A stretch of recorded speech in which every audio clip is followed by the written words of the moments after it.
Well, I'm sure all you kids at home are aware of this. You parents, if you're buying presents, Christmas isn't too far away. And in keeping with that, it's my pleasure to be joined by Chef Randy Weish from Garth Newell Music Center. Thank you very much for joining me. And thank you very much for bringing all this delicious food together in one here. But tell me what we're doing. Well, where do we start? We're, holiday times, desserts, chocolate, You're talking my language. desserts, pumpkin pie, pecan pie, flying all around, whipped cream.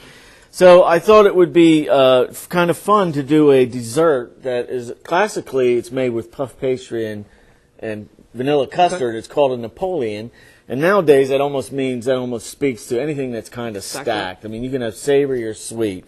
So what I figured would be fun is to do a chocolate Napoleon with a white chocolate kind of peppermint mousse, kind of chocolate and peppermint all together. Nice. So what I do is you want to build up layers of the phyllo dough, and in between each layer, you generally brush it with butter or olive oil, and then what happens as the baking process starts, the oil kind of fries the dough and makes it nice and crispy. About how many layers would you think? Well, you want to do if you're gonna leave them flat just to garnish something, you can be thinner 4. Okay. If you want to stack them like we're going to, 5, maybe even 6. Okay.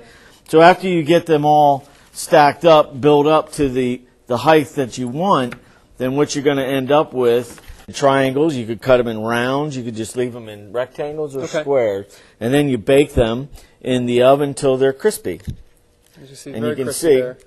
Right. Oh, yeah, definitely. And then you said about 5 layers here? That's 5 layers, yes, Okay. and it probably baked in a convection oven. Yeah, try it. Right. See, there's not a lot of sugar to it, so what we're going to fill it with or stack it with is the peppermint white chocolate mousse. And what I did is I just went ahead and flavored it with some Rumpelmint's peppermint schnapps. Okay. I don't suggest using the flavored oils because then it tastes sort of like Windex. Okay. It's not very good tasting. So what I did is I laid one in the center of the plate. I think it's kind of neat if you go ahead and kind of offset. Oh, very cool. Put it together right before you're going to serve your guests.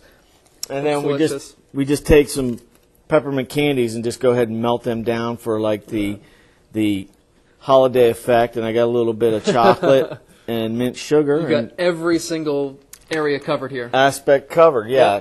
So the main thing that you're trying to do is that you are trying to, make it light enough that your spoon could go through everything at one time. So give it a try. All right, I will. All right, so going through the whole thing here? Right, you want to try and go through the whole thing. Now, don't worry about breaking it up. Don't worry about it? No, See, not at all. It looks so perfect, though. Come on. Well, back a few years ago in cooking, that was the style. Yeah. How high could you stack it without it falling over? There you go. Like Jenga? There we go. Yeah, it intimidated people. So don't worry about there it. goes nothing. Yeah, I'll go just to go the ahead side. and then you can hear the crunch of the dough, and then you have the mousse. Interesting kind of food to eat on air. Here we go. Okay. Oh, man. Sorry, folks. It's very good. I wish I could talk with my hands. Sign language, maybe?